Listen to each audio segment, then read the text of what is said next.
Panibagong araw, panibagong vlog na naman tayo ngayon. A day in my life as a second year marketing student na gusto yumaman. Walang nagtanong pero share ko lang. Halika, samahan niyo ako ngayong araw.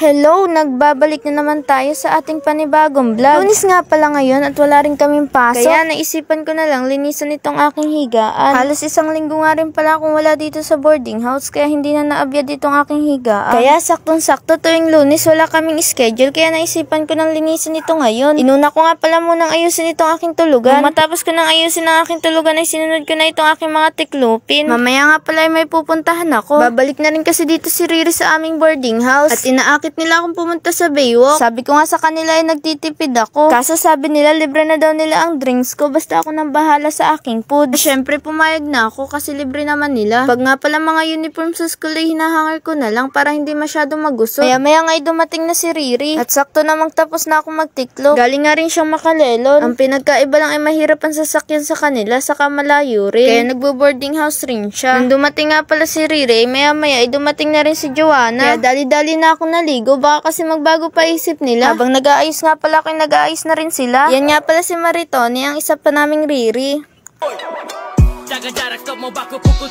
Habang nag-aayos nga pala, may kasama na yung chika.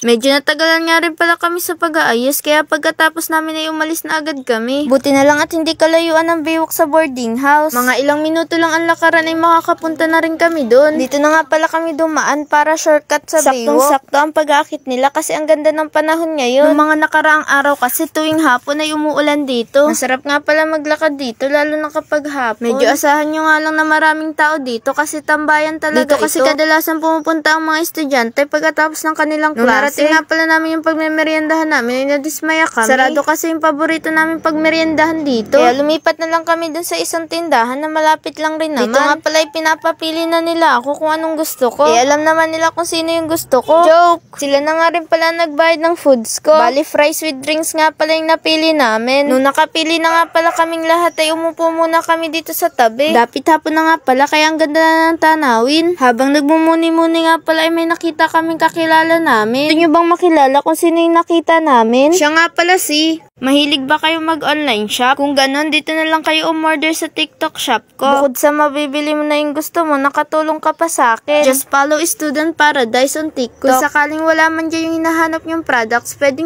nyo akong i-message. Yun lang and enjoy shopping. Di ko nga pala sasabihin kung sino yung nakita namin, basta masaya ako nung nakita ko siya. Maya-maya nga pala ay okay na at luto na yung in-order namin, kaya kinuha na namin. Nung nakapagbayad na sila ay naghanap-hanap muna kami ng magandang pwesto para doon kainin yung aming pagkain. Pag ganito nga palang madilim ay lalong mas maraming tao dito. Kaya mga ilang minuto pa bago kami nakahanap ng aming uupuan. Dito nga pala kami upong tatlo doon sa medyo malayo sa mga tao. Nandyan nga pala ako sa tabi ni Joanna, hindi lang ako kita kasi nakabacam yung camera. Nung matapos na kaming kumain ay naisipan nilang bumili ng lutong ulam sa crossing. Hindi na nga pala ako bibili kasi may ulam pa akong tira kanina. Bago nga pala kami pumunta doon sa bilihan ng ulam ay dumaan muna dito si Joanna para bumili ulit ng pagkain. Kapag talaga kami ang magkakasama ay hindi talaga kami makakapagtipid. Maya nga pala ay nakarating na kami dito sa crossing. Kaya bumili na sila ng kanilang ulam para sa hapunan. Kaya nung nakabili na sila ng ulam ay bumalik na agad kami sa boarding house kasi medyo madilim na rin. Medyo malayo-layo pa nga pala yung lalakarin namin papuntang boarding house. Tapos dumaan nga pala muna kami butika dahil may bibilhin daw gamot si Riri. Para daw pag sumakit yung pakiramdam niya ay meron na siyang gamot. Dito nga pala kami dumaan sa may lumang istasyon ng pulis. Titingnan rin kasi namin yung kubol na ginagawa ng mga estudyante sa PUP. Maya-maya pa ay nakarating na kami sa boarding house. Umuwi na nga pala si Joanna pero babalik rin daw siya dito kasi tatapusin namin yung gagawin naming schoolwork. Naalala nga pala namin na may isa pang assignment sa BSA. Bukas na nga rin pala ang pasahan nito. Kaya nung matapos na kami umuwi na si Joanna at kumain na rin kami ni Riri. Yun lang, hanggang sa muli!